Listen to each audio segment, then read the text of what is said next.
Welcome back TBF fans. As always, this is your tips, guides, techniques, strategies, and be ready to go beyond in this game because this is TBF.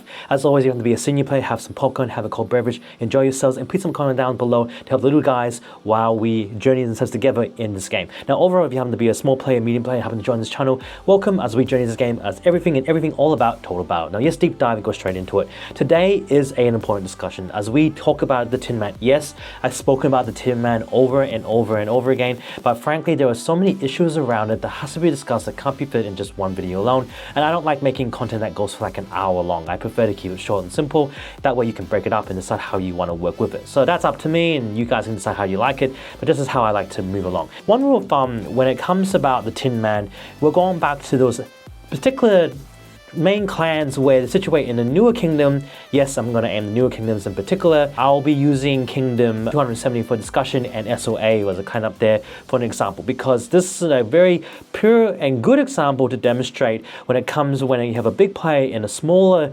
clan where they rely too heavily on your strength. But by doing so, it hinders your growth. Well, it doesn't even allow you to grow at all. That's frankly the main truth. And I've said this in previous videos in regards to the Tinman when it comes to a bigger player in a smaller clan. It has to be discussed because I actually want to step back a little bit further than that, because we need to go back to the ancient summoning event when it comes to the towers before the ancient summoning, because what happens a lot, and you guys may not appreciate it enough, and it's not said enough here, when a small clan takes advantage of a large player and rely so heavily on that player to do all the work for them that they forget that they're just as much needing the growth as well, and they forget that they need help just as much. This gets heavily put down even less because I find that a lot of the supervisors, leaders, and the teams that's involved as well don't appreciate the amount that's put in.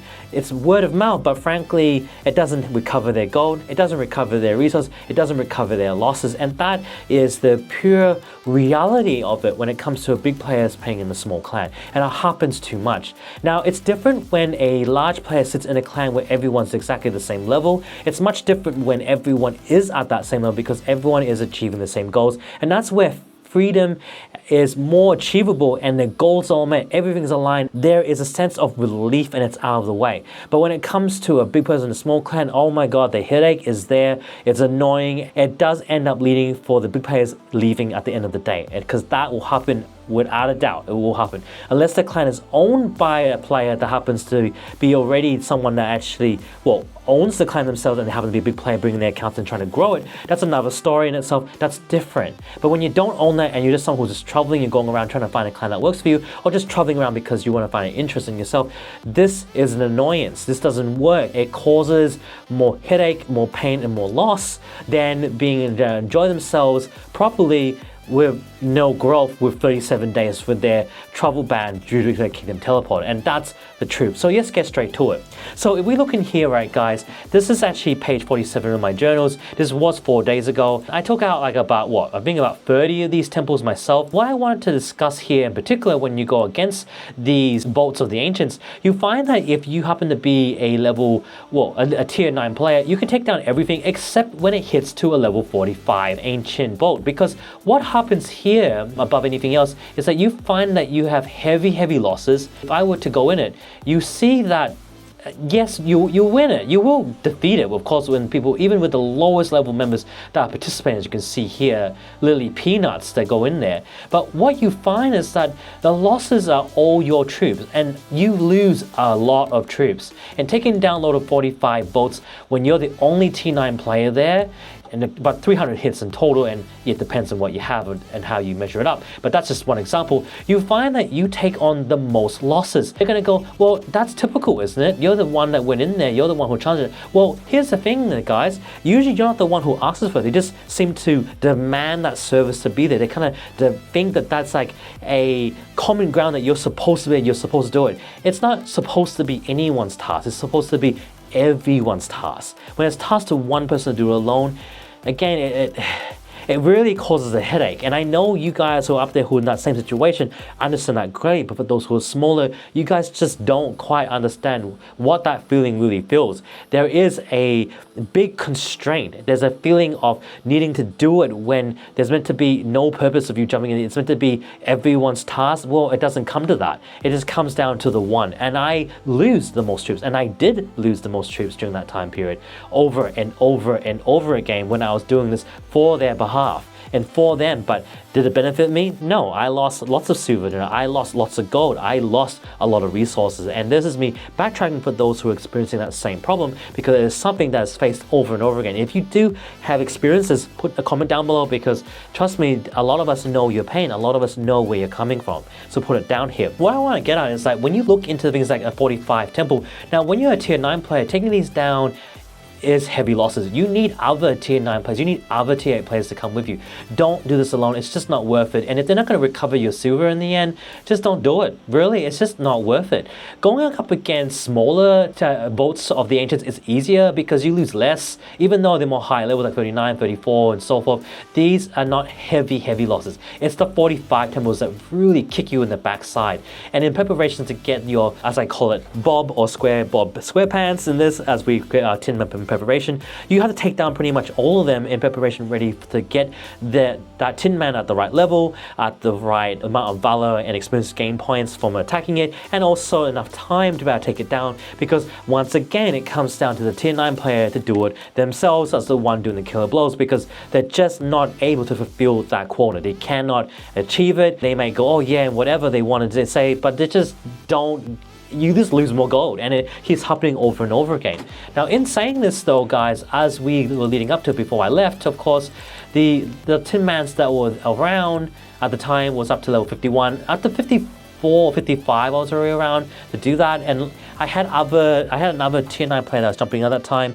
We had Grumpy and Harmonis was in there as well, and so we kind of were dealing with that at the time. But even saying so, you're talking about having that ancient summoning across a period of time, right? Because that's the whole idea. You want it spread out across the day. But when it gets tasked to the one person again, like, come on, you have to remember, guys, it takes, even for a tier 9 player at this rate by themselves, it's 4 to 5 goals. It's a march, it is a loss, and we use a lot of resources, a lot of gold, and a lot of things just doesn't add up, and it doesn't end up worth paying the amount of runs taken, the amount of gold loss, and the amount of resources the clan just could not provide back. Like, I'm now in a healthier and better clan in a position where I was before. Paul is actually sitting quite high in this kingdom, so let's go take a quick look at it.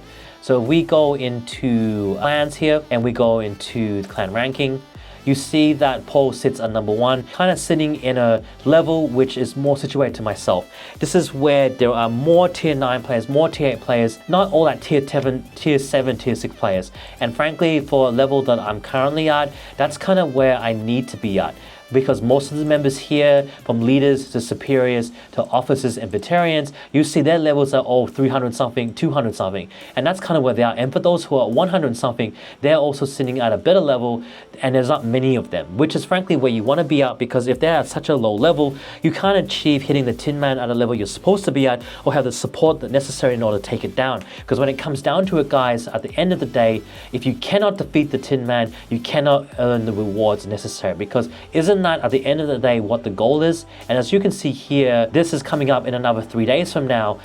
The whole goal is to defeat the Tinman. You want to earn that 800 clan chest. You want to be at that top ranking around the world. You want to sit at a level where you can gain as much clan chest as possible, because it is the duty of every player, not the duty of just a few. And it is unfair. And I can't emphasize it more than ever. When you are a big member in a smaller clan and you're going against the Tinman or other events that are very heavy reliant on those who are to be a tier 9, it's just not fair. And that stress does sit back on that player. And I can't stress it enough that the resources lost, you do not gain back. It's just more losses over and over and it drains you heavily, and there is no gain. It's just loss after loss after loss. And so if you happen to be in a situation where you feel it's a good idea to jump into a small clan when you're big, it may look like you're almighty and all, but only for a short period. But after, when they start heavily relying and leaning on you to do all the plans and hitting all the rewards and making sure you do all the targets, it hits heavily on your wallet, it hits heavily on your resources, it's heavily on your reserves, and that is not worth it. And that's kind of where I'm getting at. If you happen to be in that situation, I want you guys, especially in the smaller clans, to understand that you guys have to do more to give back, because you are not doing enough if not doing anything at all. All you're doing is putting your hands out, allowing those bigger players to suffer big time. And that's exactly what you're doing. That's exactly what's happening, even if you don't mean it. And then the other option too, when you happen to be a big player that happens to join a larger clan, like this, for example, like Paul, which has more players sitting at tier 9 and tier 8 players, which is where you want to be at, that's kind of where everyone is taking that toll, everyone is taking that damage, and everyone is pulling in their weight. And that's kind of where you want to be at, because if you find yourself in a situation where you're not like that, all you're doing is losing out, and it doesn't work in the long run. And that's kind of where this story lines with this particular video, because I wanted to make sure you guys are well aware, for both a smaller clan or if you're a bigger player just watching this, you know where we're coming up. You know exactly how that feels. And even if you have an SK account that's coming in, just face it, not all those SK accounts are going to come back at tier 9, they're going to come back at tier 7, they're going to come back at tier 8. And by the time that Tinman hits a certain level, you do not have the army or the troop levels strong enough to fulfill that goal. You are blowing resources left, right, and center. And that is the reality of fighting against a Tinman when you're a big player in a smaller clan, or you have to be a big member in a righteous clan that isn't the level where you're supposed to be at. Then you're hitting at a level where you're supposed to be. And I wanted to voice it out very clearly, because this is a problem that's faced over and over and over again. Anyway, as always, I'll keep it short and simple. Reach out to me if you want to share the same type of collab. We can do a Zoom call. If not, leave a like, subscribe, put a comment down below, and I'll see you guys again in the next TBF episode. Bye now.